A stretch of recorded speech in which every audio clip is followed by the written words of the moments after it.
All right, all right, all right. Ladies and gentlemen, we are here. We are here. Thank you for joining us on our stream today. As you see the title, let me check something real quick. Take me with a second. All right, we sounding good. You know, I got to check my sound before people ask. So this particular shirt that I have on my person now, I was actually in Cape Town. Kellen had told me about the presidential store. Those of you from South Africa know about the presidential store. Went over there. I said, man, I would really like to get something from over there. So they had one great sister. She wasn't even trying to sell me something. She was just nice. She said, hey, look, you can check this out. I actually like this. The material is real good because a lot of times people buy the cheaper ones. And a lot of them is just had that hard material. You know, even if you wear a t-shirt, it's that old hard material. And it isn't, made with a certain kind of fabric. You could tell the difference. So I said, you know what? We're going to do our South Africa stream, what I bought in South Africa. So shout out to the presidential store. Even you'll find that store I saw in the Johannesburg airport. I've seen that store as well. So, even if you don't have a chance to go to somewhere else, you can get some stuff from there. Nice material. So thank you, ladies and gentlemen, for joining us. I'm going to go ahead and make sure to give you a hand clap for that. For joining us today. You didn't have to join us, but you did. So I want to thank you for that. I have a lot of things to cover here. I made sure to write these things down so I don't forget anything. But coming back from South Africa, back into Babylon, I've been kind of dealing with these things here, and I did podcasts. We also talked about Mason, Tennessee, on the Black Congregation channel. So go over there. You can hear that. But today we're going to be talking about South Africa and the things that I kind of seen while I was there. I do feel refreshed. I'm not going to lie. I feel refreshed. I don't feel drained. I don't, feel all the stress that Babylon brings. And when I mean Babylon, I'm talking about the whole Western system. I'm not just talking about America, because even when I landed in Paris, France, people had the same look, the same mode. I know that look when you see it, that old down mode that I'm just so busy, I'm working so much and I don't make enough money. It's just that mode. Even the same thing when we had landed in Amsterdam, same thing. It's just the whole Western system. It's just so toxic, period. And I be honest with you, what I've noticed, it's toxic for everybody, because you got white folks that got the same look on their face too. But we want to definitely, make sure before we get started, I got a list here I want to cover. So we want to thank, first of all, the Real South Africa, Mark and Dr. Latasha Blanton. They had put together a good tour. I was impressed with the accommodations. I was asking the subscribers when I was there about it. They said that things were great, the accommodations were great, and like I told Mark at the time, if I had a bunch of complaints that I feel was substantiated, it would be the last time. I told him that, and we didn't get that whatsoever. So shout out to them for putting this tour together, for being professional with everything, and even how they took care of us, with the accommodations. I was there to work. I'm never there to be a part of a tour. I'm just gonna be honest with you. I mean, I definitely would come in and say, hey, what's going on? But I'm having to do something. So when you see me and Sharif and Kellen rolling together, it's not to be vacationing, it's to get to work. So I did take care of a lot of work while I was there, from sun up to sundown. I was working. I was tired. I'm telling you. That's why when y'all tell me about certain stories, I didn't have time to film anything. Maybe I could do a little live stream here and there, but I just did not have the time whatsoever. So definitely, once again, thank y'all for joining us for sure. And thank you to the Real South Africa. Now, one thing, I don't know if some of you saw it or not, but I purposely didn't post it to my channel as of yet. I was actually on Newsroom Africa while I was out there, and I will show you, that was national TV in South Africa. Now, I've never really been on national TV in my own country, and for sure, I haven't had any black networks that would say, hey, let's put Brother Phil on to talk about a few things. It's sad that, I had to go to South Africa to actually get some love like that. But in my own home country, everybody say that I'm the type of toxic person they don't want to be around. I don't make massa happy. So, but the Bible teaches a prophet is without honor is in his own hometown. So, hey, I would definitely take that love from South Africa, that appreciation from South Africa all day long. I've seen some people say, man, Brother Phil look like he getting too comfortable out there. We may lose him. I was very comfortable. I definitely want to thank the subscribers for sure for taking up the time and not listening to the naysayers. That could be maybe in your family. It could be friends. And people on social media is trying to tell you don't go to Africa. Why you want to go over there? And all them kind of people use it. They're not going to go nowhere, no way. So they don't want you to go nowhere either. They secretly don't want you to go away from them because they're afraid that you may leave them behind and they be stuck in a situation you're not here with them. Because if they really didn't care about, quote unquote, Africa like that, why are you always coming into conversations that has to do with Africa? Why? You don't believe in that. And you believe that everything you want to do here is in America, well, why are you in the conversation? I don't understand that. I don't go in conversations where I feel like I'm not invested into or I don't want to be a part of. I'm not going to leave comments to people about why you want to do this. Hey, I don't want to do that. Okay, that's you, brother. That's you, sister. Do you. But I know you haven't been because the way you're talking. That's how I know. You're listening to the white propaganda about the African continent. I know that based off some things that are being said, right? I know.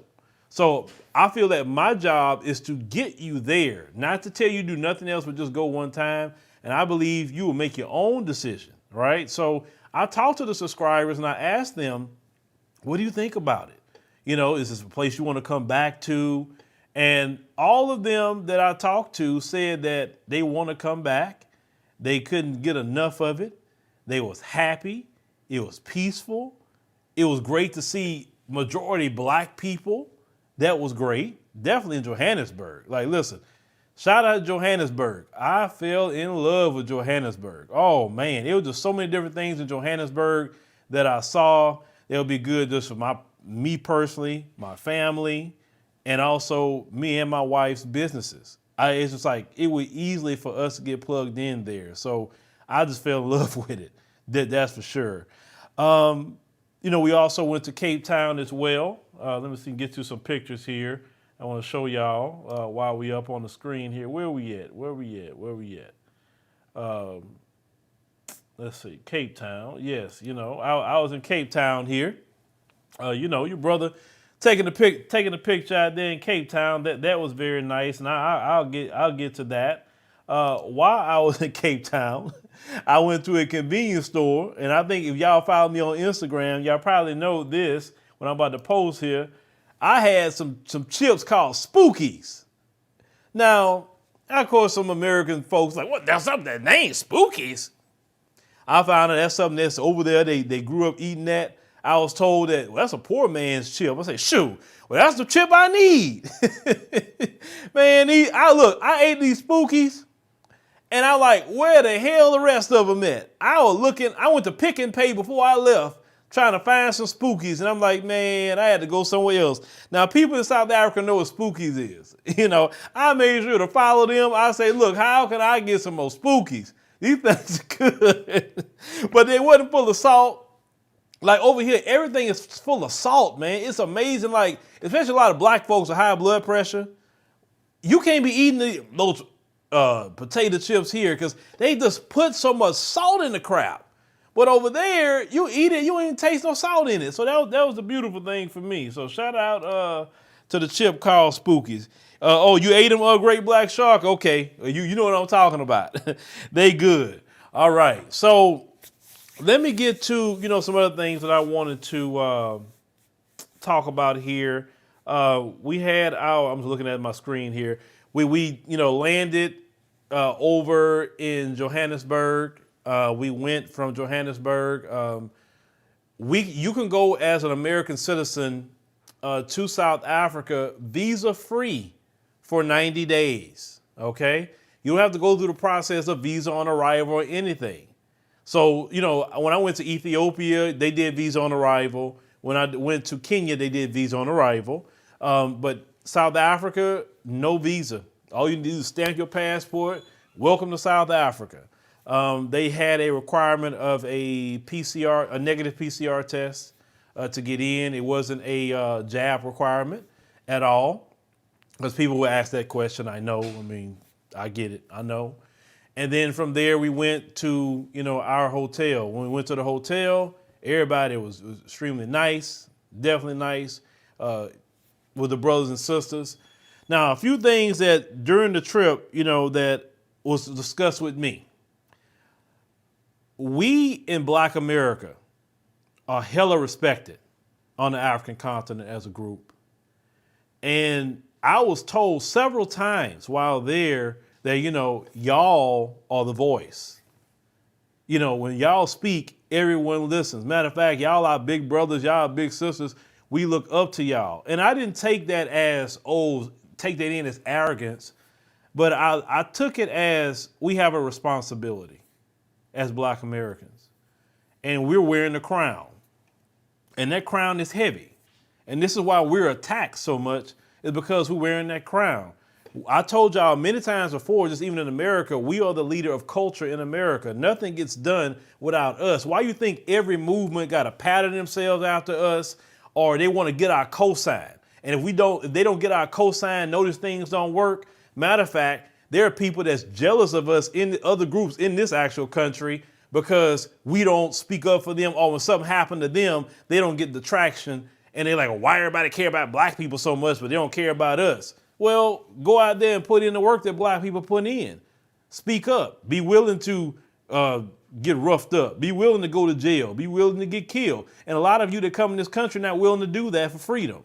But we have no choice but to do that. So a lot of people on the continent are looking to us about movements. Now what's happening, because we're speaking about reparations. Did you hear about Jamaica? Now Jamaica wants to remove the Queen as head of state like Barbados. And now they're telling the British government, hey, we need reparations for slavery. Understand what I'm saying? Like, we are spreading that reparations message throughout the diaspora, and it's getting to where it needs to get to. They told me that time and time again. We look up to y'all. And unfortunately, this is the bad thing that I'm seeing too. Because of we being looked up to, some of the negativity that we participate in is getting on that continent too. So some people that talk about what some of the women are doing that you don't like, unfortunately, that's getting on the continent too. Some things these brothers are doing that you don't like, unfortunately, that's getting on the continent too. I don't like that part of it. I personally don't. But aside from that, it's like I said, we are, the vanguard.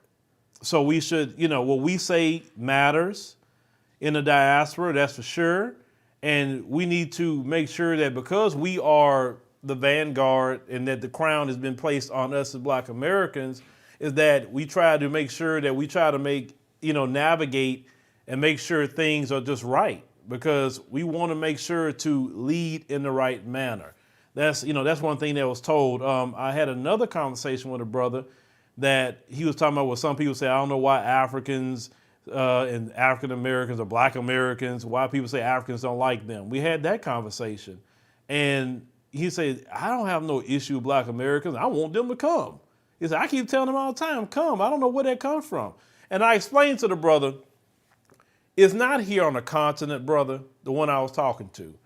I was saying that what it is that the white supremacist, his job and the way he runs his world is division.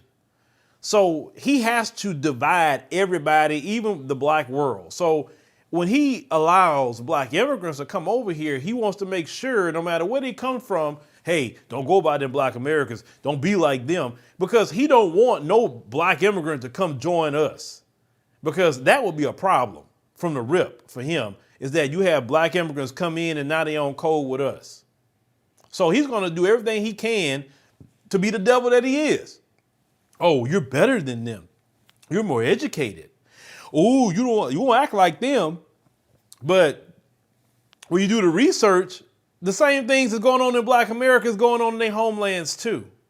But the devil is used to deceive. And as long as he can deceive our brothers and sisters that come in here to make them think a certain way, right? Now, I was explaining that certain cultures is different. Black American culture is different than African culture. So that makes us all different. And there's nothing wrong with that. Like one sister that I was talking to, Sister Davina, and shout out to her. I did an interview with her. You'll probably see it later on when the videos get edited. That, you know, in some African cultures, when dad gets home, what he was explaining to me, kids aren't supposed to bother the dad whatsoever. Food is supposed to be on the table. Understand what I'm saying? Men are supposed to be doing a whole lot of things. Now, in Black American culture, you know, men can come home from work and say, hey, kids, or whatever. Some men, you know, like to cook, barbecue, whatever. Well, in some cultures, they look at that as what the hell men cooking for? Men aren't supposed to cook. Men are supposed to be served all the time. Now, some brothers probably be in the chat like, yeah, that's perfect, you know, or whatever. But, you know, way we was raised, we all, you know, if men want to cook, they can. But so some people believe that, well, I don't want my son to be acting like that, thinking that's so, but you know, that's cultural. That's what they want to do. Beyond with you, a lot of young people on the continent is kind of tired of that old school culture deal, just from what I'm seeing. They want to be in the 21st century. And because of some of that, it's the negative side of it is, you know, some people still want to be on the slapper hole tribe. They can slap up a woman, beat up a woman, whatever. In our community, we know that's just a no-no. And if you touch one of ours in our family, we got to handle that. It don't matter if you providing anything. You don't supposed to put your hands on no woman, bruh. It just no. Listen, I have in my life have never put my hands on any woman I've ever dealt with, because I understand men's power is just to walk away and say, look, I'm not dealing with you. I'm just going to leave. I ain't got to hit you. Even with your children, you don't even have to hit your children like that. If you're a man that walks in your masculinity and walks in that power, they'll respect your word. And if you got a woman that's just all the time, then you need to assess that situation and say, I don't need to be with you, because you're not on this program that I'm on to try to build something. All you're going to do is tear it up. But you don't have to put a hand on women. Like I seen a big sign they had all over South Africa talking about, you know, ending gender-based violence. And he was talking about basically the domestic violence thing. Now, I spoke to one brother that was a police officer, and he said, oh, yeah, it's going on. But, you know, some of the women, you know, maybe just drop the charges or whatever. So I'm never going to be cool with beating on no women. That's not cool. I got daughters. I wouldn't want not a damn man to put his hand on my daughters. I got a sister. You know, I got a mom. I got, you know, a bunch of family, right? I wouldn't want nobody to put their hands on any of my family members. So if you are a type of dude that's doing that, stop. That's not cool at all. And listen, these women today, you know, even in South Africa, you know, they can have guns. They may put you down for beating them like that. So stop. Okay. Aside from that, white people always have told you to be careful about going over this place. Oh, don't go to places like Soweto. Oh, man. If you go to places like Soweto, something may happen to you. That's a township. Guess what I saw when I was in Soweto? Guess who I saw in Soweto? The ones that told y'all, it's so dangerous, be careful in there. I seen white people. I seen white people walking around having a good time. I seen white people on their bikes riding all in Soweto. But they'll tell you, it's all that crime in Soweto. Man, don't you go to South Africa. Ooh, something gonna happen to you. You gonna get stabbed, you gonna get shot. Man, you get stabbed and shot in Houston a whole lot quicker than over there. Every time I look up on the news app, somebody getting shot here in Houston, somebody getting stabbed, somebody getting beat up. While I was in Johannesburg, right here in Sugar Land, you had a father trying to take his daughter to school, and somebody ran up on them and tied them up and robbed them in their house. Every freaking day is some sort of crime going on in the United States. Man, you better be careful out there. Oh boy, that crime. Crime is everywhere. But don't act so brand new like we live in the United States and oh boy, there's no crime over here. This is the most violent country on the planet Earth. They got a gun for everybody. If you want it, that's violence. All this every day is road rage. Every day. You got scammers scamming again, skimming your credit card at the gas pump. People stealing gas. I wasn't hearing that over there. Then now you got Jim Crow Joe just come out saying, hey, there's going to be some food shortages. What? Food shortages? I know y'all seen that the other day. Thank you, Brother William, for the love offering. I'm trying to just continue this on. I'm going to acknowledge the love offerings that I see. Dorothy Branch, thank you for the super sticker. Appreciate you. So Jim Crow Joe saying there's going to be a food shortage. I ain't heard that not one time. When I was in South Africa, like, boy, they about to have some food shortages. Y'all better get ready. But yet they talking about food shortages over here because they all intertwined in the situation with Russia, because Russia ships the most wheat in the West than any other country. And since they cut Russia off, now they about to cut themselves, basically. So you talking about food shortages. Now a person in South Africa told me about a food shortage. Y'all need to stop listening to these folks about your own people, no matter if they're here, over there, whatever. If you want to find out about your people, then you sit up there and go talk to other black people that live there and say, hey, what's going on over there? It's 1 of 3 answers you're going to get about black people. Either, man, it's cool over here, or no, don't go over there. Or you could come over here, but you need to check in. It's usually about the 3 answers. Now, if you don't check in, people may roll up on you right here in the United States. They'll roll up on you in certain neighborhoods and say, hey, bro, who you supposed to be? Who you know out here? You got to check in. I don't have no problem checking in. Know where I go. If I got to check in with this one, I check in. It is what it is. That's what I got to do. But these people have lied to you constantly about everything. Let me put some pictures up that I have here. Just give me a second here. This is me right here with our brother in Soweto. I was getting nothing but love in Soweto. Nothing but love. But this is the same Soweto that you was told to stay away from because it was so scary. It was so scary. And then let me tell you something else about these white supremacists. Then let me tell you something else. Hold on, there's something else that I need to show y'all. I don't know if I have it up. Oh, another thing. Soweto, all right there on the screen. At the entrance of Soweto, right? The same place to tell y'all to stay, but on the right, that's in the Mall of Africa. When I see big advertising like that on the right-hand side, what you see in the Mall of Africa, everywhere we go in America, it's just white. It's like black folks don't even live here, how much they advertise white in this country, right? This country is very diverse, and they make sure it's white everything. Well, it was beautiful just to see black folk. And look at the picture of this sister. It's not a bunch of weave. It's not looking your hair pink and green and looking some cockamamie hair. It's this sister with her natural hair on this advertising right here in the Mall of Africa. Thank you, Darren Lee, for becoming a member. That's something you really don't see all the time in America, right? And it wasn't the only time I seen that. I seen that over and over and over and over again. Now, when I went to Cape Town itself, for me, beautiful. Cape Town was beautiful. The weather was nice. It was warm, beautiful mountains, beaches. I posted some videos from Cape Town. Some places in Cape Town for me, because I've been to Laguna Beach before. If those of you have been to Laguna Beach, California, when you see them houses up the mountains and everything in Laguna Beach, it looked like that to me when you go to Laguna Beach.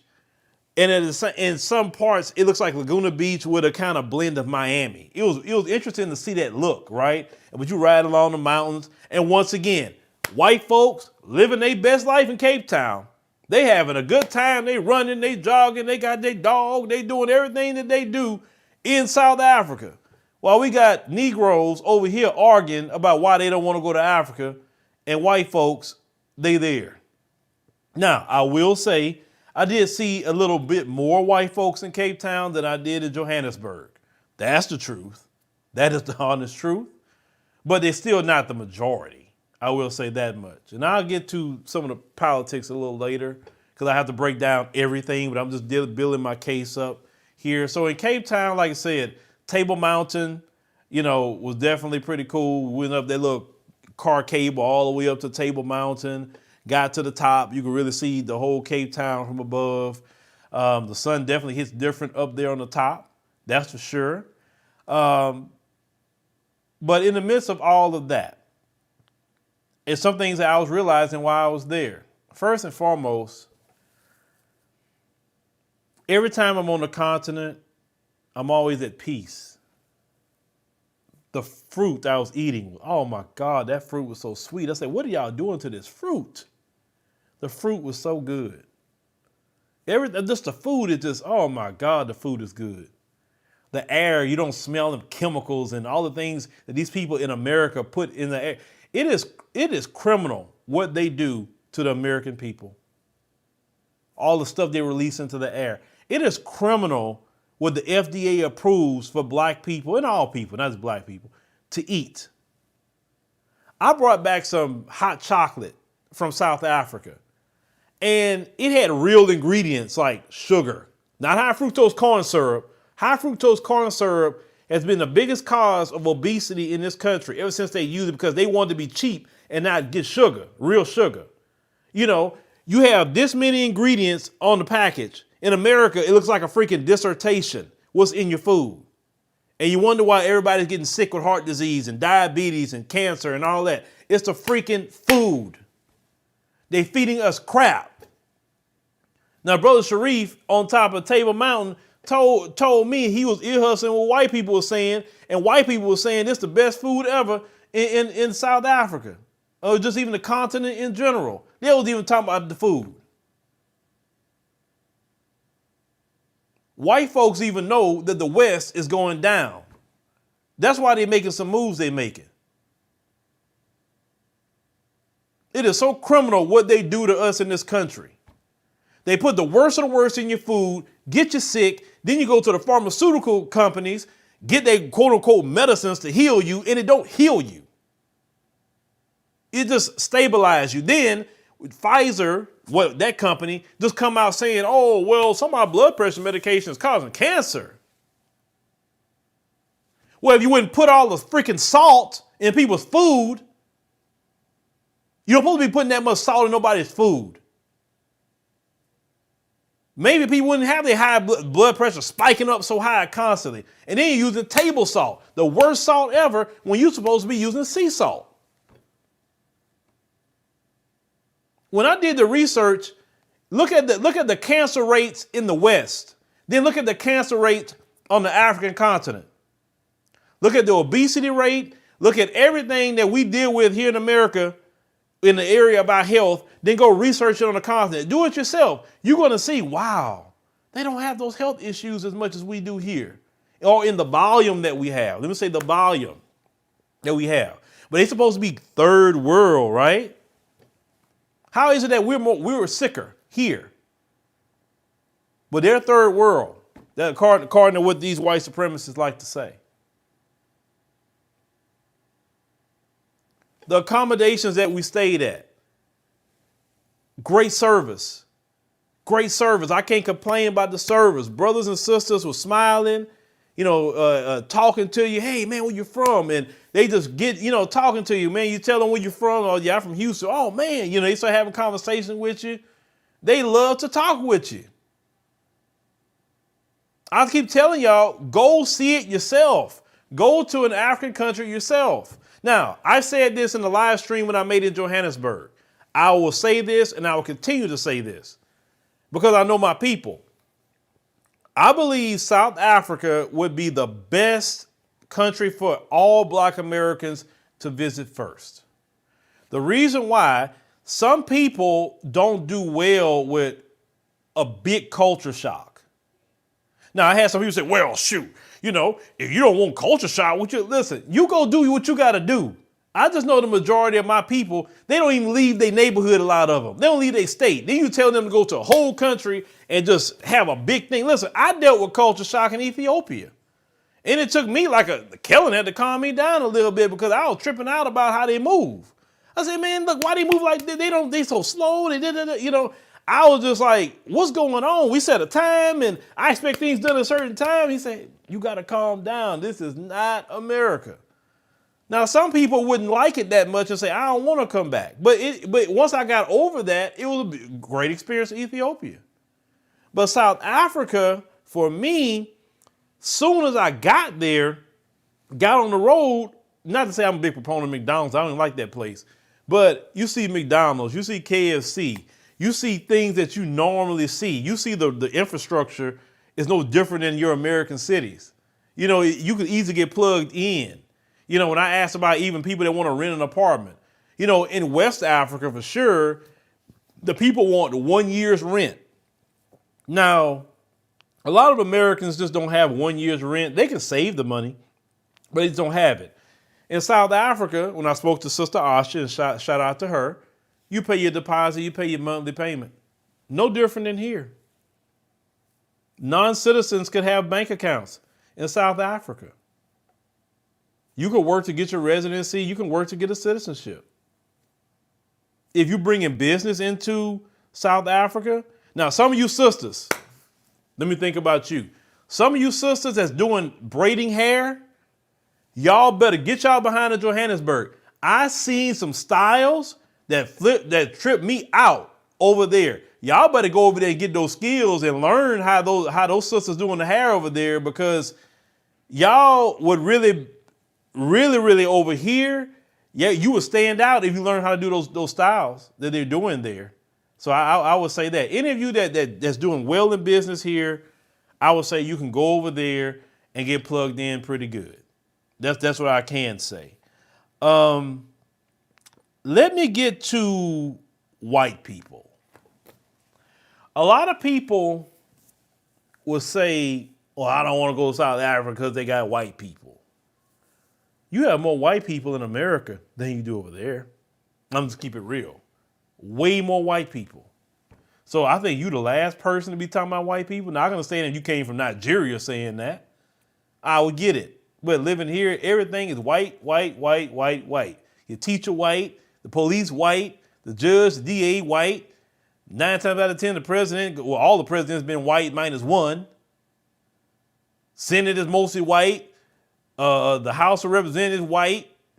Supreme Court mostly white. Everything that's controlling it, the bankers are white. Everybody white. So why are you saying that when black people are the majority? So I don't know why you say. I think that's just really a BS excuse.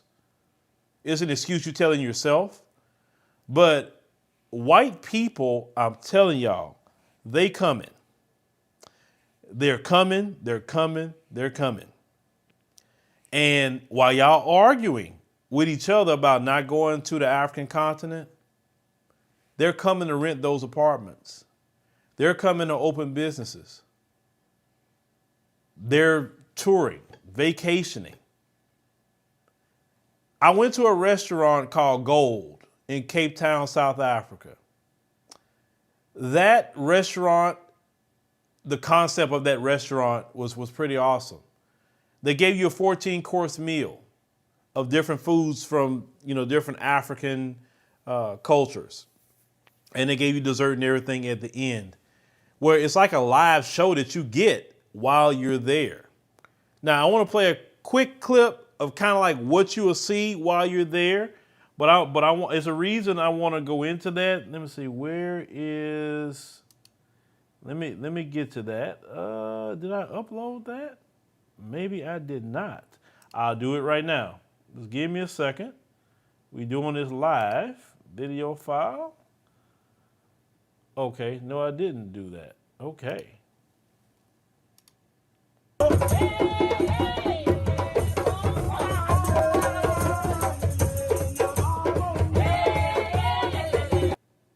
All right, let me start it off from the beginning. So this is, I was sitting there in this restaurant called Gold. Very, very nice place. And they have live performances, so I want you to just kind of see it.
Let me pause it right there. So if you see there's two white couples, the white couple that's actually in front that you see on the screen is from America. The moment we walked in, they spoke and you say, oh, I know they were from America. So ask them where they were from. And that's a husband, that's a wife, and that's their son right there enjoying themselves in Africa. But yet you got black folks on social media arguing about they don't want to go to Africa, XYZ. Okay? People was nice. Met some other white people that was there. V. Hannah, thank you. Say, being invested that you are. Many blessings. All right, appreciate you. There was many other white people that was there. One said they was from Seattle, Washington. They was there for a wedding in Cape Town. Oh, they left way from Seattle to go over there to South Africa. But yet we're arguing saying I'm not African. Okay. All right. Well, white folks aren't African either. And yet they're going. So in that same Gold restaurant, I start panning the room. I started panning the whole room. I said, let me really look and see who's in here. Because we kind of came before everybody, but we started to look at everybody that was in here. So let me get, is this a picture? Okay. This picture right here, that's on my screen. That's me looking from the bottom. And you see, it's all white people sitting there. So I'm sitting here thinking, as the black man I am, and I remember a sister I met from Atlanta. Shout out to Sister Brittany from Atlanta if you watched this video. Good sister. She said the same thing. Look who all on this plane. Look who all coming over here. And then people like me and you, we just kind of sprinkled in. What's up with that? They're over there enjoying themselves while we're not coming. Now, let me show y'all how they really enjoying themselves. Give me a minute. Hold on. Hold on. That's not what I need to do. Drop that. I want y'all to really see. Now, in that restaurant, they say if you want to go up and have a good time with them, you want to dance and all of that, you can. I recorded it. And I said, let me record this because I want to, when I go back to U.S., I want to show black folk this video that I'm about to show you. And I want you to see how many black folks outside of the workers do you spot in this video. Just give me a second. Let me load this up.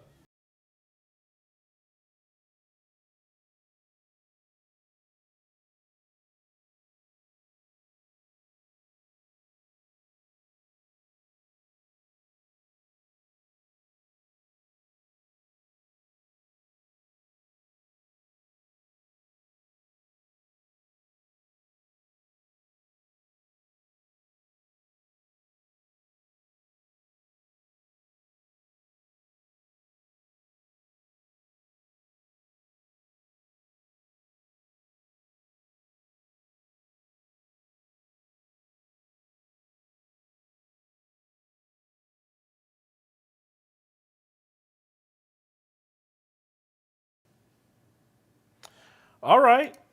So, yeah, that's video that I recorded just being there watching. So then I got to thinking for a minute as I was just sitting here watching this scene constantly. I was by myself. Kellen and Sharif went somewhere else. And I was told how the Chinese love coming into South Africa. They got a whole China mall over there. And they say the Chinese come in a block, a lot of them. They say they come about 100 of them at a time. They all on some group economics. Then I hear in these comment sections, why in the world them white folks going over there? Why them Chinese? Why them Arabs? Why da. You always talking about like why they over there. But yet you're not going. How are you going to complain about them and you're not going? Do you realize that I was told that if a black American's attached to something, they get things done a lot faster with even us just attached to it. They rather do business with you and me. They rather you and me bring businesses over. Whatever you're doing in America, like even Akon said it, you can go do it in Africa, South Africa, wherever you want to go.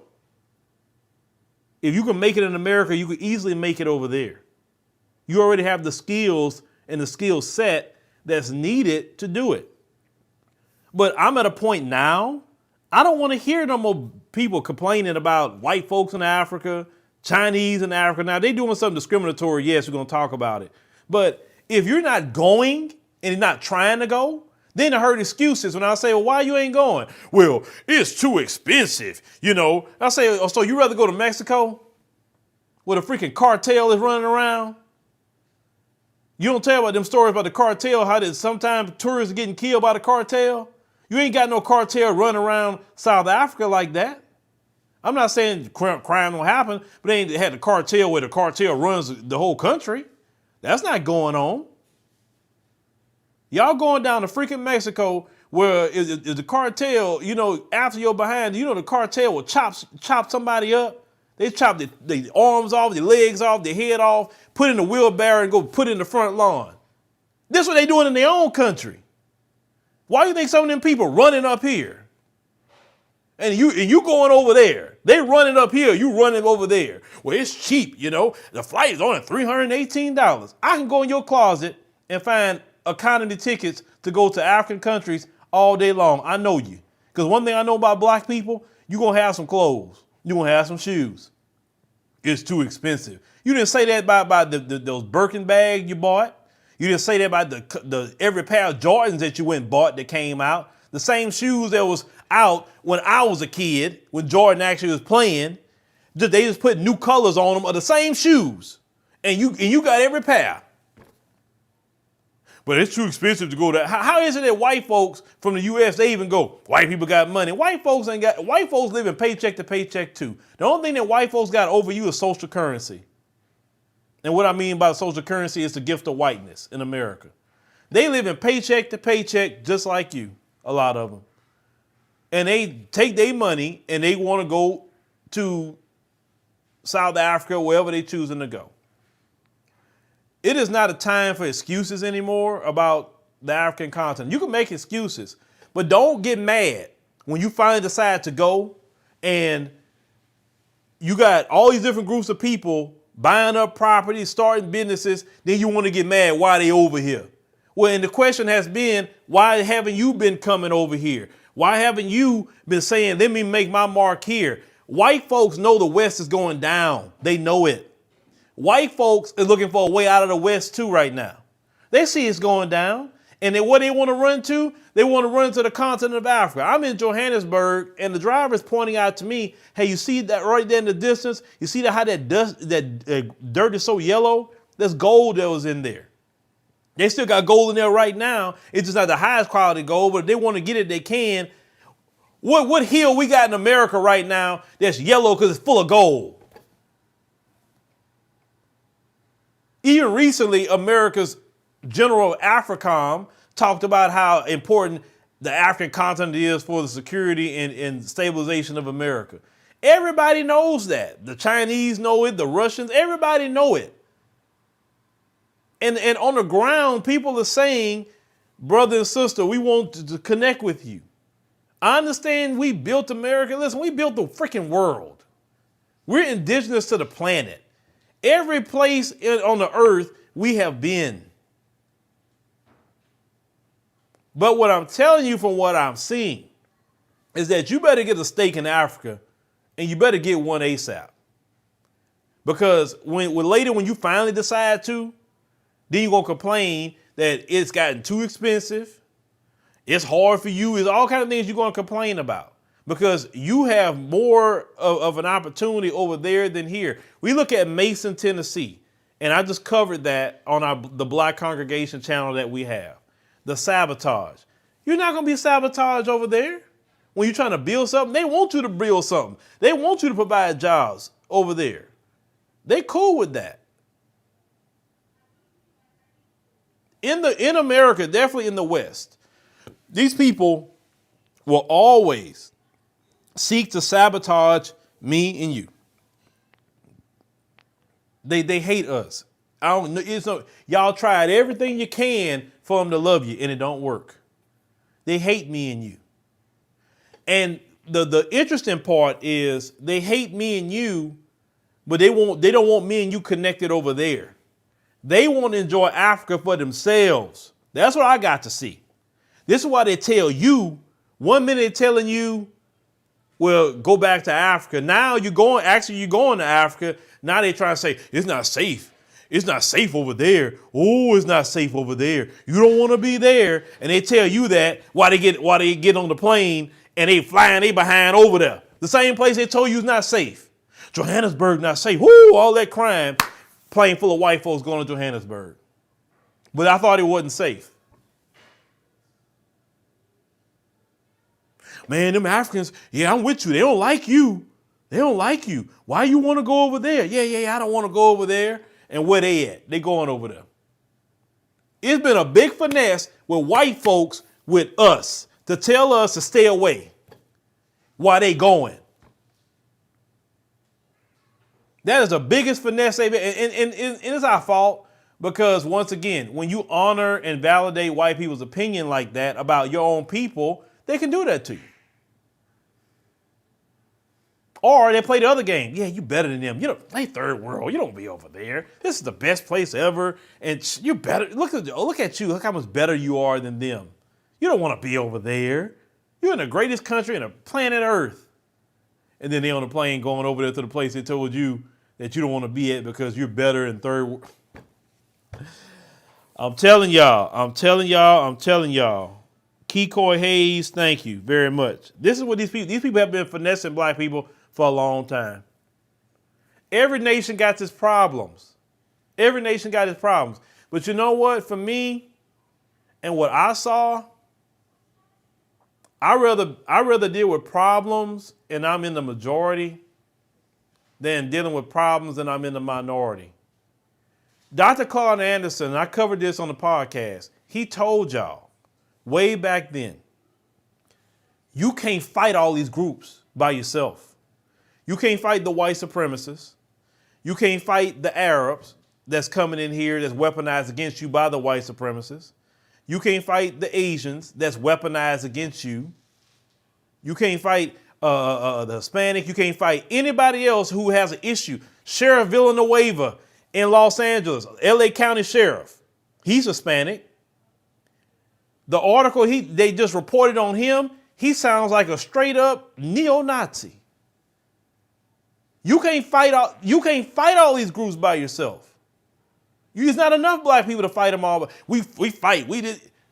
Yes, we are fighters. Yes. But it's way more. We're outnumbered in America. In the continent, we're not outnumbered. Now we got the advantage when we're there. And if you don't want to be there, you don't even want to go see it yourself, I'm not talking to you. Why are you even in this conversation then? If that's the way you feel. Like I said, one person told me, I'm not going to no Africa. I'll enjoy it. I said, okay, brother, enjoy America. Enjoy it. Don't go nowhere. I don't want you there. I want you to stay right here, but don't come complaining. When I'm sitting here in South Africa and I'm looking on a news report of a black man that's had the police, recording the police, grabbing him by the freaking throat. This is what I'm looking at from over there. And I'm like, this ain't no life for us to live, man. The more one thing about that, I came back. I told my wife, I said, look, I'm sold on Johannesburg. I said, I'm sold. I said, we got to make a trip so you can go see it. Because she didn't go, her and my kids didn't go. I said, but y'all got to go see it. I said, because you could easily transfer your business there and put up a cake shop and hire people, X, Y, Z. Do y'all know? Listen, this is something else I was told. You know how in America we work so hard and we still don't make it a lot of times. We're so tired. We're trying to deal with our kids. We're trying to do everything. And it's just, Especially parents that got kids, kids dirty the house.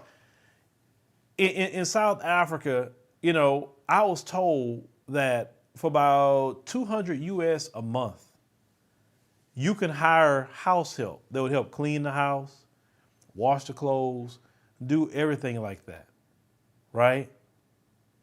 In America, you can't get that, 200 a month. You can't get that in America. You lucky to pay somebody to clean your house like that one day. And every day your house will be cleaned and clothes be washed or whatever. And I said at first to the sister, I said, man, that's kind of low. I mean, I would rather get money. Like, no, that's the price. Leave it alone. That's what it is. Now, they with you want to give them a raise, it's different. But no, that's cool. I said, okay. I said, well, I'm not trying to buck the system. I'm just listening to all of this.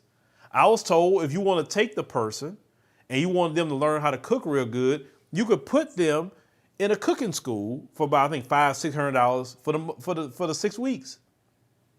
Have them go, pay for them to, get there, learn, and then now they're cooking like a chef in your home. You can't get that in America like that unless you're rich. So let's say, you know what, I want some, I want to eat right. So let's say, look, I want to eat vegan. I want to eat vegetarian. I'm pescatarian. I'm this and that and the third. Food is inexpensive. Okay, well, look, let's go to the grocery stores, get all the food to cook for the family. Now you get a home cooked meal and you don't even have to go to the restaurant. Or food is so cheap, you can go to the restaurant every day. True story I'm about to tell you. While in South Africa, we talking about the food in the restaurant. There was me, Kellen, Brother Sharif, it was Sister Davina, and Sister Fuzi. 5 people. Kellen, Davina, and Fuzi, they all was drinking. They were drinking, I counted maybe 2 or 3 drinks that they drunk. Now, in America, drinks run you about $8 to $12. Nobody was drunk. It was just social drinking, right? I didn't buy anything. But after everybody ate their meal, okay, drinks, no problem. Appetizer, we talking about 5 grown people. Do you know how much the bill came out to in US dollars? Y'all get ready for what I'm about to tell you. It came out to about $111 for 5 people to eat, and those were drinking. $111. Now, $111 in America, 2 people would have that, maybe minimum in some of these restaurants here. Y'all know that. You can literally eat out every day if you want, and you're not going to break the bank. So if you're a type of person that's a digital nomad, that's perfect for you because you're making your money already for working from home. You can go to South Africa if you want for 90 days while you're working, building your time. Let's say, you know what, I'm just going to stay over there. So then at the end of your 90 days, you leave the country for a day. Let's say you go to, I want to go to Botswana. I want to go whatever, just see whatever for about a day or two. Come right back. Your 90 days start over again. While you're building your time and working to try to get a more permanent visa, you can keep resetting your time. Some people start off that way, resetting their time. Now, I heard they're working on, they're trying to fight for a digital nomad visa. There's ways to get your temporary residency, permanent residency. Me, I don't have to have citizenship for me. You can give me residency, I'm good, right? But it's just inexpensive, especially when you have the American dollar coming in.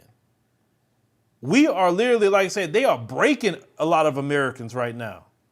Look at the freaking gas prices. Look at the food. Even if you cook at home, let's say you don't go out to no restaurants, the food prices have shot up. It's like, for me, it's just a no-brainer. Even when I went to Kenya, it was the same thing. Like, the food prices is nowhere near the prices, Ethiopia even better, than it is here in the U.S. How are we so much better? You can't take 5 people out to eat for $111 in a decent restaurant. Yeah, you do the dollar menu, you can do that and just pay cheap. Okay, we talking about a decent restaurant, a nice restaurant in a nice area. You know good and well you're not going to pay that.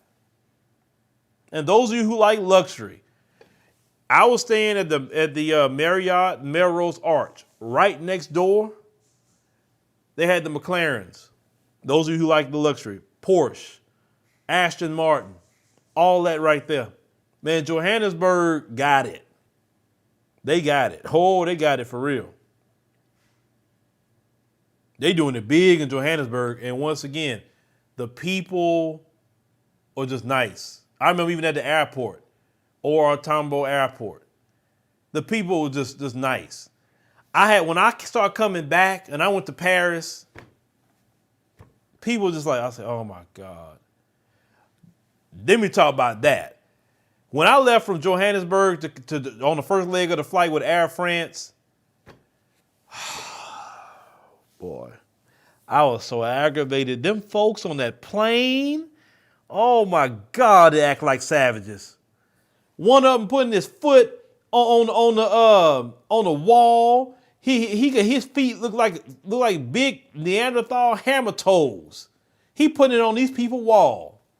And then his little female doing the same thing. They bare feet on the wall. On the wall. Then you look up at the bathrooms that they have, and they lining up at the bathroom on the plane. Now, most people in America, they would say, hey, you can't line up at the plane. You need to sit down and kind of wait your turn. No, they're all congregating in the plane. Then another one, after I finally went to use the restroom, another one of them, he just goes and help himself to the water. He grabs the water off the people's stuff. He pours himself some water and he drinks it. And I started looking at him. And he kind of looked up at me. And then he was pouring more water. Like he was serving himself. And I just really kept looking at him like, what the hell? And then he looking at me like, what? What I'm doing wrong? I'm like, call the stewardess or whatever get you some freaking water. What are you doing? Well, these people, one thing I've definitely paid attention to them. They live like there's no rules. They feel like they can be anywhere and everywhere they want to be. They don't have to conform to anything. It's amazing. It's amazing to sit back and really watch them. And then I was missing South Africa so bad because people was actually following the rules. People actually had some decorum. And I said, oh my God, why? Why I'm on this plane with these people? Jesus Christ, why me? And I looked at Brother Sharif, he says, Jesus, he's like, savages. He said to see savages, I can't do it. Why? Why can't they listen? Why are y'all so hard-headed? Now, the flight from Paris to Atlanta, people had some common sense actually on that flight. And I called my wife. I told my wife, I said, I don't know what's up with these people. These people are so hard-headed. She said, well, you were going to France. Now, you know what they say about people in France, how they rude, how they don't have no decorum and all of that, So that's what you probably saw on that flight. I said, I don't even want to fly Air France anymore. I was mad, y'all. I was mad. I'm telling you, I was mad because I was already sad that I had to leave. Okay. And then I'm on a flight going back and I'm seeing, just this crap. I tell you. Oh, another story I forgot to tell y'all about them not listening. So on top of Table Mountain, people taking pictures. There's this rock. These folks sat on the edge with their kid on the edge. Now, any little wind or something happened, they going down the mountain. Oh no, they sat almost at the edge of the mountain to take a picture with their child. I'm like, what the hell are they doing? They could fall and all three of them, the baby, everybody could die. But no, they just smiling like, I was like, these people don't listen. Why? I said, let them do them. I guess. I just kind of lose it sometimes when I see people just being rebellious and they just have a habit of rebellion. They don't want to listen unless you really, really clamp down on them. And then they act like, why are you still treating me this way? Oh, I didn't see a dog everywhere. That's another thing, y'all. I didn't see a dog everywhere. I didn't see you know what I'm saying? The dog I saw outside somewhere where they belong, but I didn't see a dog everywhere. Holding the dog, doing this with the dog. I get back, we in Atlanta, the Delta Sky Club Lounge, B Concourse. You had one of them, now if you've been in there, they got all the food or whatever. One of them come in there holding the dog in their hand while they're sitting up here trying to serve themselves some food with the dog. And I'm like, I said, I'm back in America. Jesus Christ, I'm back in America. These dogs. It's a dog. Listen, I got a dog. I have a dog. I love my dog. I really do. But I don't bring my dog around food. Dogs drop hair. Dogs fart. Dogs do all kind of things. Dog can have a flea. Dog can have a tick. We don't know what a dog got. And so we talked to the sister about it, who's the supervisor. Shout out to the sister. And she said that, if it's a service dog, there's nothing I can really do, even though they're doing that. It's federal law. I said, really?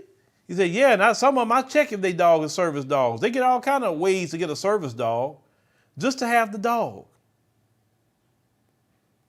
I'm like, what the dog gonna do? Well, why are you holding the dog while you getting food? You couldn't put that dog on the ground at least with a leash. Karen, you gotta have the dog. What is the sick obsession with a dog? I don't want no dog in my bed. That's an animal. I don't want that dog sitting at the table with me. I don't want that dog being around where people gotta eat. That's a dog. And I said, my God, I just put my head down, people. I put my head down. Them and a dog.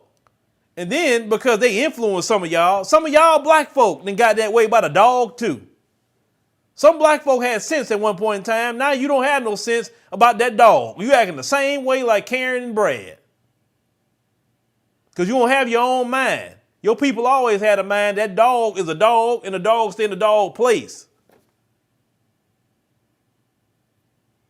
Got the dog everywhere.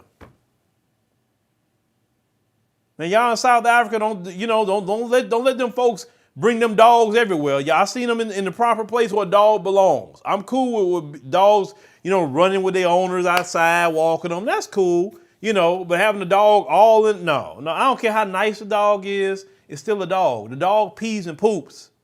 That's a dog. It shouldn't be what people are eating. But they got the dog so entwined in federal law. What the sister was telling me, the dog is entwined in federal law. But we know in America, the dog got more rights than black folk. We know that in America. They love them dogs. Oh, Lord, they love them dogs. Even in Ukraine, them dogs was on some trains escaping, but black folk left behind. The dog. I say, what is it with y'all and that freaking dog?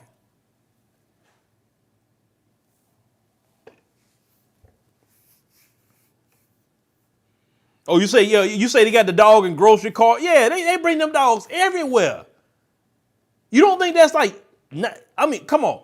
Those, because I know they're gonna be watching. You don't think that's something wrong with you?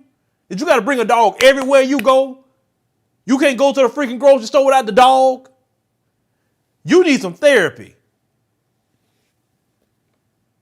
You attaching your whole self to a dog, an animal. Instead of attaching yourself to a human being, get you a woman, get you a man, something. Get some human interaction. Or is it because you just that horrible that nobody want to fool with your behind, so you got to choose a dog? Maybe it's because of that.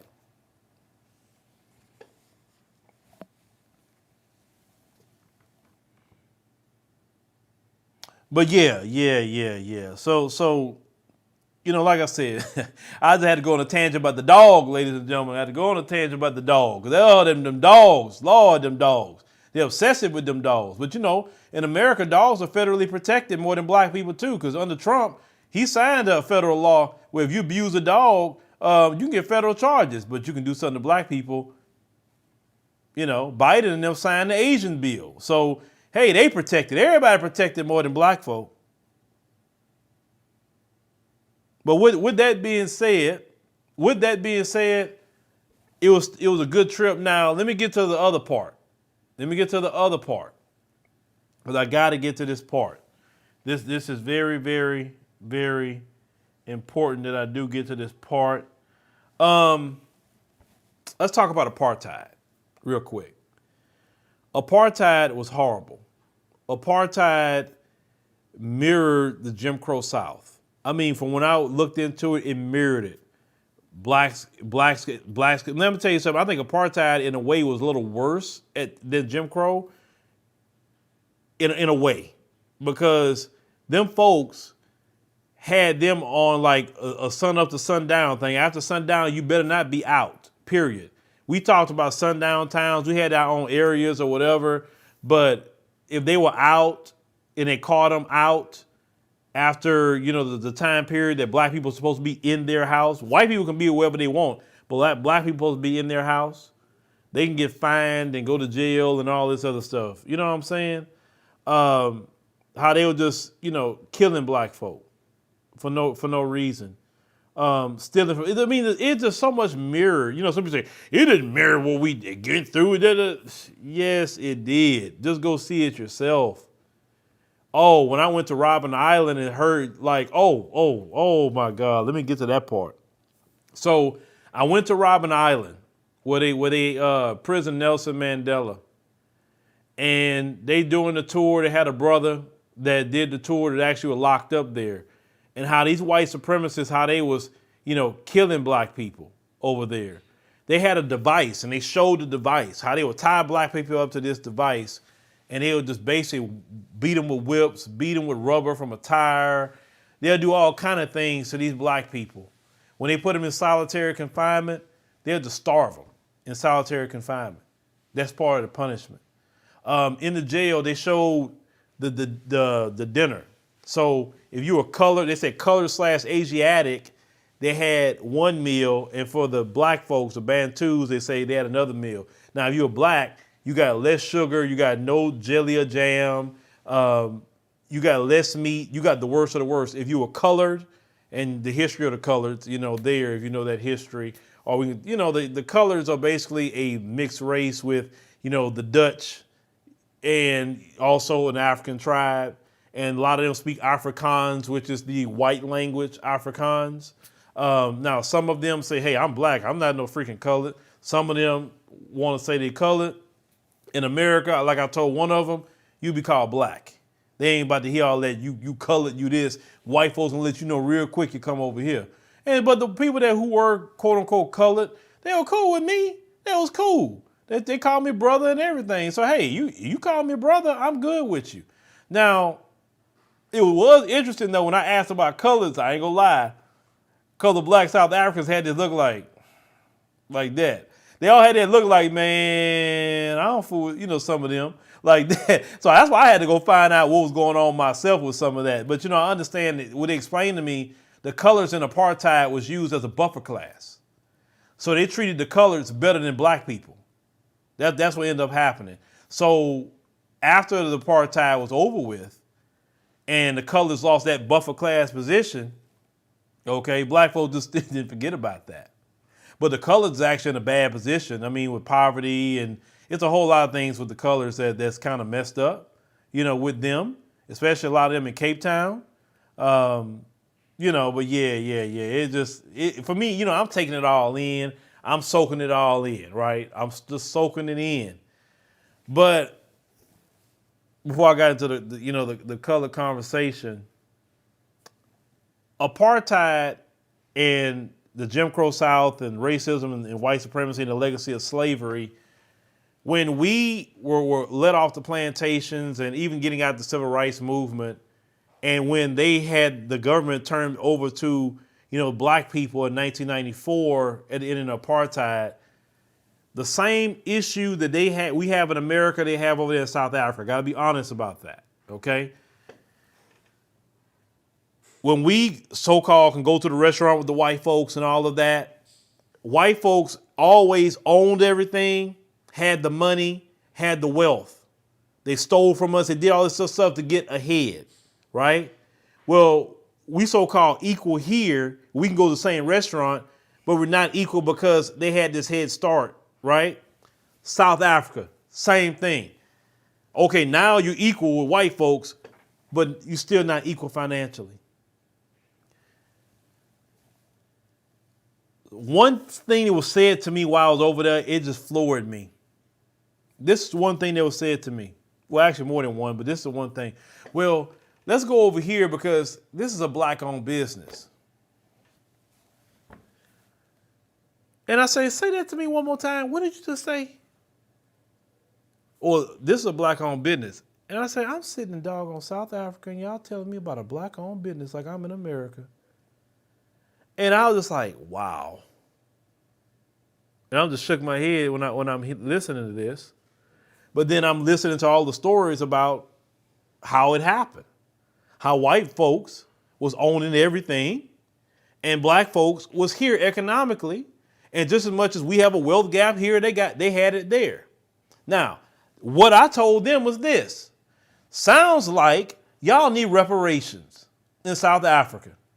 South Africans, I know some of you in the chat, listen to me. Y'all need reparations to bring that true equality economically. We're trying to fight for reparations here because we can never compete against white folks being unequally yoked with the money. Y'all can get reparations a lot faster, in my opinion, than we can. Because we behind enemy lines. Black South Africans need reparations to heal the wounds that's still there of apartheid in South Africa. What y'all need to do, and I know y'all got them, get your scholars to say, okay, what is the wealth gap between the white population and black South Africans? And then once you figure that out, then you figure out your reparations number where all black South Africans get rand to equalize themselves with white South Africans there. And reparations, brothers and sisters in South Africa, is rand. It's not education. It's not programs. It's not some sort of set aside. Listen, you can give me that in addition to the rand. Reparations is rand. Okay? Cash payments, rand payments. In South Africa, y'all need to start a reparations movement. Because what I heard, you need it. Just as much as we need it here in America, you need it there. So you can make things equal. How in the hell that these people got this head start and they're the minority and the majority is still trying to catch up? No. Y'all need reparations. Period. I even said that to an ANC politician I spoke to. Good brother. I said, black South Africans need reparations, brother. You and the ANC, y'all need to start talking about that. The other brother, I think he was affiliated with the EFF. No, I didn't meet Malema. I would have to keep going. It would take time to do that. You can't go to the first trip. I said, listen, whether you ANC, EFF, I don't care. Only thing that I'm saying, because I'm not here to judge on that and get involved. Only thing I'm saying is this. Black South Africans need reparations. You brothers need to work together on that. Y'all may have different ideas, but y'all need to come together as black South Africans and say, listen, we may not agree on everything, but we do agree black people need to move up economically, and so you need a reparations movement.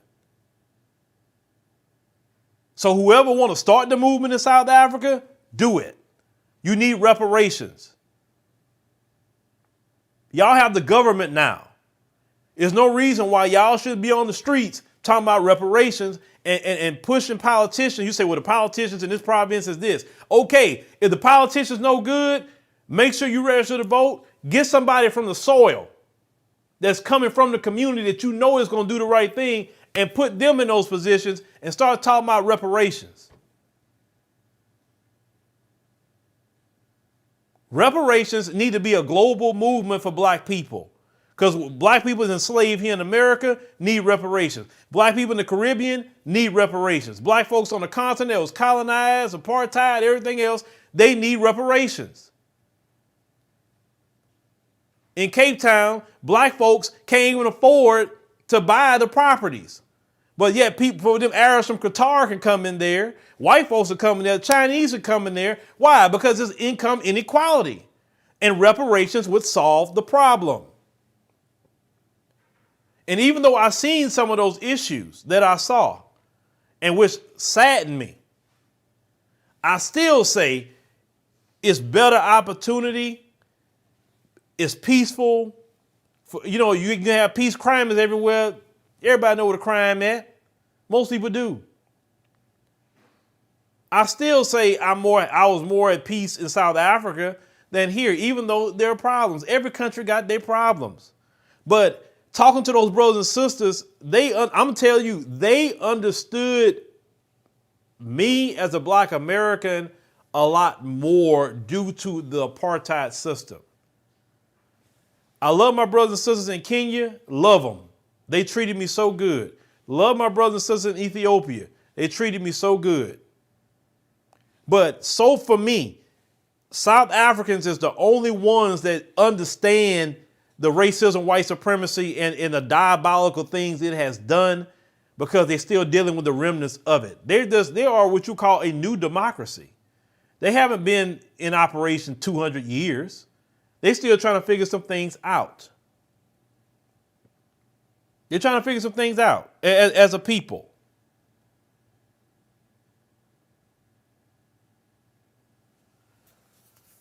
So I have to be honest about that and just tell that truth. Black people are dealing with the remnants of apartheid as much as we're still dealing with the remnants of Jim Crow, the remnants of slavery. We still dealing with it. I think it's worse here because the system is still in operation here. Complete operation. I wish that everything was like done and we were just dealing with the remnants and income equality and we just got to fix that because now we control the government. No, we literally in the thick of it still. The slave patrol is the police. Same thing. We're still fighting an entity from slavery. The police come from slavery. Or people asking me about George Floyd and all the police killings here. What's happened to our people? How they seen that on live TV.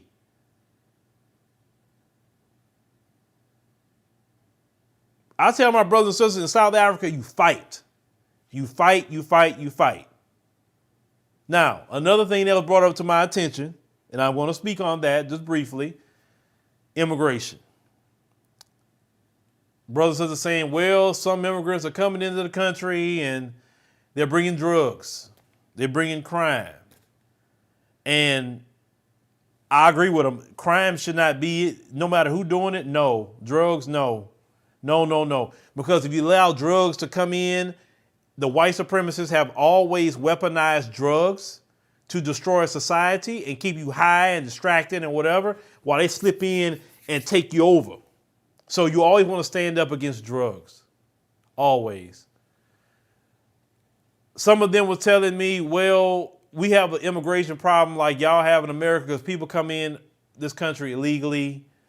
Some people, want to leave their homeland and come here for a better life.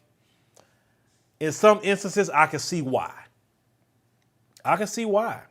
Y'all have a good infrastructure. Y'all have a good system in South Africa. They can make something of themselves. Some of the countries they come from, some of their leaders are not even paving the roads. When it rains, they get stuck in the mud. Y'all got good infrastructure. So I see why they come over there and say, oh, wow, I don't want to go back to that. Hell no. You know what I'm saying? So I do understand it, but at the same time, I agree with them. You got to do things the right way. And it's the same thing we say in America.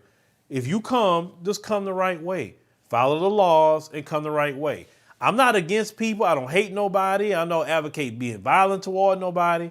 I'm just saying that you have to understand where some of the brothers and sisters coming from in South Africa, that, wait a minute, the whole continent of Africa can't flood South Africa. It ain't enough resources to go around. Hell, you still got income inequality there, right? And they still dealing with, some of the pain of apartheid. I got to see, I recognize that pain when I see it. I recognize it. See, when you come from somewhere else and you didn't deal with that white supremacist like that, your mindset is totally different, and you got this hustle mentality in a way that maybe some people that's still dealing with some of that don't have just yet, possibly. So some people that, this is what I've heard being said. Some people say, oh, well, the black South Africans, they lazy, they don't want to do this, and we come in here. It's the same thing people say about Black America. We lazy, we did. What you mean lazy? South Africa was built by black people. Like the one guy told me, the white man wasn't out there building anything. He was instructing black people to build it. The same thing here in America. The white man didn't work and build anything. He was just getting black people to build everything. What are you talking about? About lazy. They were lazy. South Africa wouldn't look the way it looked if people were lazy. Stop calling people lazy. Just be happy that you're there and that God has blessed you to get out your situation. Don't criticize nobody like that. If you don't understand nobody's story, ask the story. Some of you coming from countries you didn't deal with that white supremacists like they dealt with them. These white supremacists were evil. What they would do to black people in that time period. Even when they did brothers and sisters in Namibia, the Germans too. How they just was killing black folks in Namibia. Then they want to come up with a small reparations payment in Namibia. Like, hell no. You owe more than that. Y'all Germans are killing us over here. It's a lot of those stories that haven't been told yet. Another thing. And I had somebody tell me this. Why you don't go show the townships? I do go to townships. I did go to one, for sure.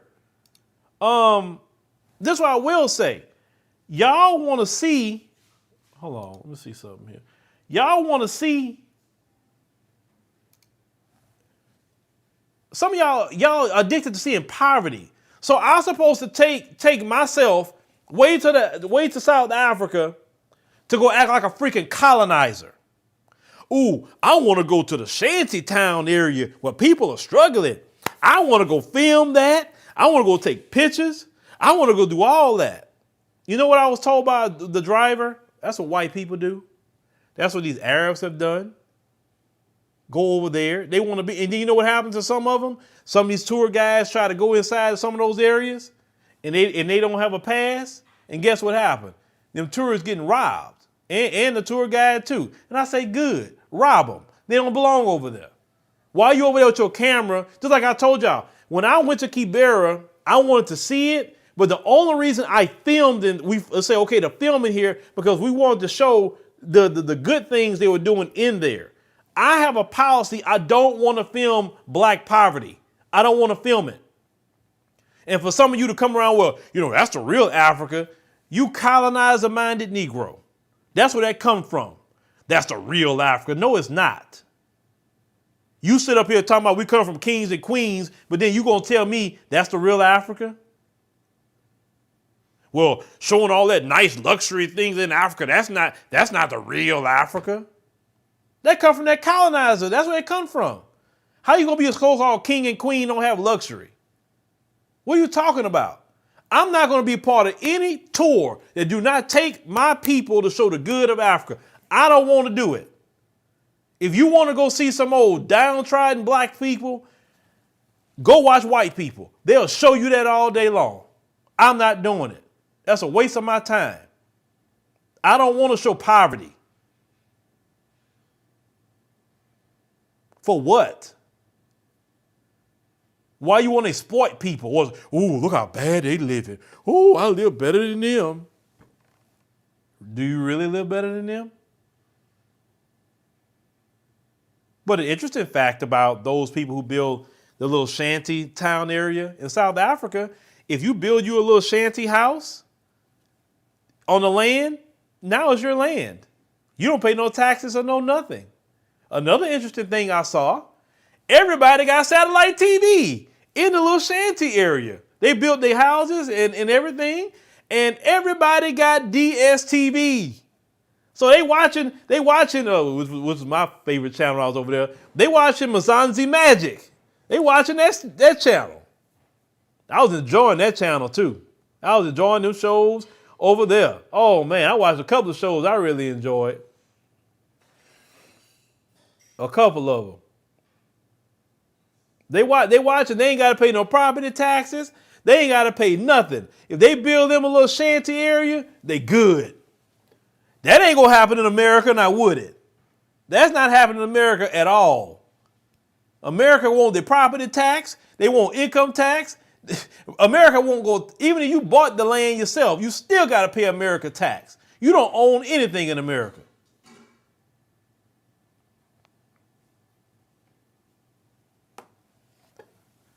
Well, I saw you say calling us lazy based on psychological warfare.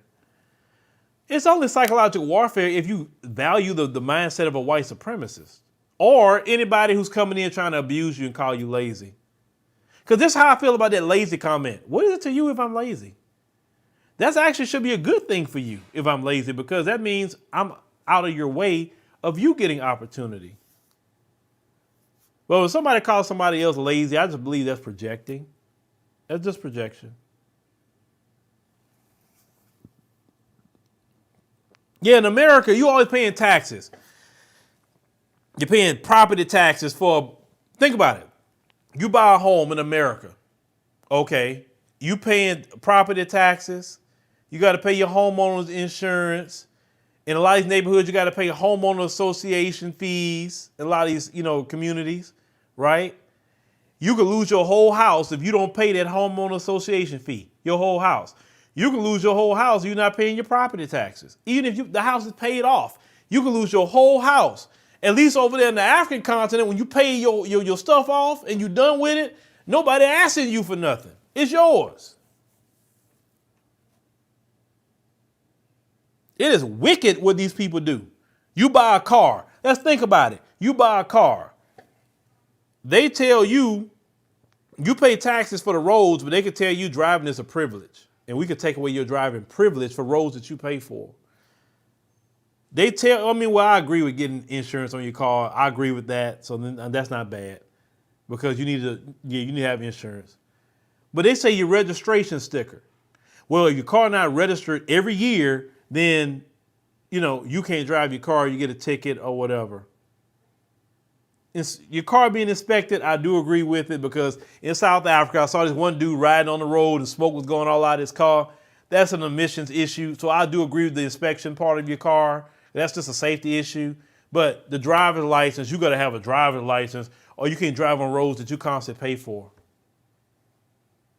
They micromanage every freaking thing. Now, I'm not saying they don't have a driver's license in South Africa. I'm not saying that. But what I'm saying is we so micromanaged here in America. It's just crazy. It is crazy. They operate on this oppressive slave driver mentality. That's how they operate, because they don't know no other way to be.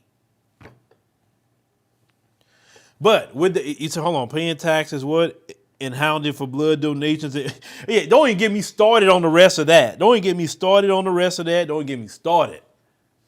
Then South Africa has a good healthcare system too. Their healthcare is pretty good. Matter of fact, it was South Africa that discovered the Omicron variant. The one that basically kind of ended the pandemic per se. They discovered it. But then Jim Crow Joe and them want to ban them because they discovered it. That was the one that everybody was catching. It wasn't as severe. And now people have herd immunity. They discovered it in South Africa. But you want to punish them for it because what? Y'all didn't discover it? Whew. But with that being said, I know I've been talking a little while. Definitely been talking a little while. But thank you, ladies and gentlemen, for joining us on the broadcast. We do have another tour coming up, actually in November for Kenya. This will be with World Views. It has been extended to, I think, 11, 12 days, more cities. It's going to be it's going to be better. It'll be longer time in Nairobi, longer time on the beach and different things like that. So you'll be seeing an ad about that. We'll get Kia to come back to discuss that tour. You can make a deposit on that tour. We kind of been posting it a little bit on our social media. I'll make sure to kind of start putting that in the pinned comment. If you want to go on the Kenya tour in November, think about that. Now, I don't want people saying, oh, well, I think, isn't that around the time of Thanksgiving? Do you say Thanksgiving to me? Of all things to say to me, Thanksgiving? Y'all need to go. Come. I'll say come one time, whether it's South Africa, Kenya, whatever. Come one time. Come. At least go yourself, see it yourself. Some people's introduction to the continent was Kenya. Mine was Ethiopia. But come. Come on this tour. Some people tell me, I like to go to the continent, but I don't want to go by myself. I don't know, Okay, well, you come with a group of people that's from the channel. I even had a sister that came from the UK. So those of you in the UK, you can be a part of this too. Those of you in Canada, anywhere that you watch my programming, you can come. It's not just for U.S. people. You in the Caribbean, no matter where you at watching, you can come. Even if you're in another African country, you can come. Everybody definitely is welcome to come. Only thing I say is just bring a great spirit, a great attitude, and enjoy yourself. Let go of America while you're there. And you'll discover some things about yourself, and you'll be eating some good food. Because trust me, Kenya got good food too. Oh, yes, they do. They got some great food. And we definitely would like y'all to come on that next tour coming up. So we'll post a link to that. But ladies and gentlemen, thank you once again joining us. I know I'm still jet lagged because I woke up at 2 a.m. and I've been up since 2 a.m. So I know I'm going to get sleepy here in a few hours. That's the bad part about being jet lagged because they was like 7 hours ahead. So, but that's all right. That's part of it, right? That's part of it. Maybe, well, the Lord bless, well, it is going to happen that like that. I'm not going to be jet lagged because, when I transfer locations, right? So that's definitely in my plans for sure. I don't want to be in Babylon when it sinks to the bottom. And I don't want a lot of you to be in that position. I want you to get your passports. Get your passports, get your passport, get your passports. There's no excuse for that. I told y'all since 2018 to get your passport. Get your kid's passport, okay? When you get your passport, go make an application for global entry. Your global entry give you also TSA pre-check. Get both of them. You sign up, pay your money, do your interview with the TSA, and you'll get your global entry card, okay? On top of that, get the Clear app. Get Clear, pay for Clear.